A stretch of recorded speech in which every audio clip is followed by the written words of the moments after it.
Hey chaps, so today I'm going to implement the AI backend that when you take a selfie with your phone can decide whether or not a selfie was taken in the gym and log your workout accordingly. And I thought, why not show you how exactly I'm going to do this? So this is the step that I'm working on. You take the selfie and it gives you a message that is based on whether or not it accepted your selfie or not. It's a rather simple thing to implement, but I thought I'd show you some tricks on how you can make it much more reliable than if you just rely on some very old school methods. Okay, so the first step would be to go into the playground of OpenAI, and I just chose OpenAI because it's the most familiar one, but you can also use Gemini, you can use pretty much any model. It's a trivial task. Then you need to come up with a good system message. So this is what you kind of in the background telling your model to pay attention to. For example, here it would be, you will be given two photos taken from the front and back camera of a phone, and your job is to figure out if this person was in the gym when they were taken.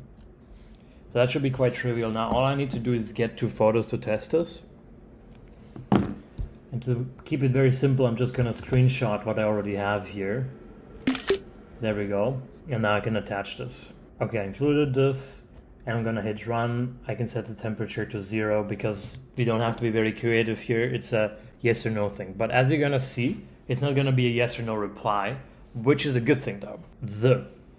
Okay, that's not a good run. I think you wanted to say the photo was taken, or the photo appears to be.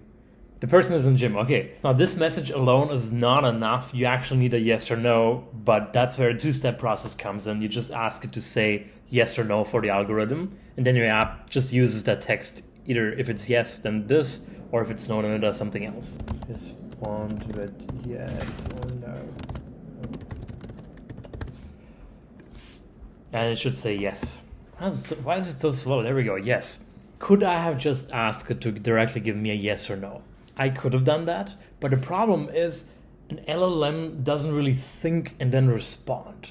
It just predicts words. So if you just ask it to give you a yes or no, it's like using almost like minimal brain cells, and chances are it's going to give you a wrong response. So if you ask it to explain why yes or no, just let it yap for a while, and then after that you ask it to turn it into yes or no, you'll have a much higher accuracy rate. It's a very clever trick to keep in mind.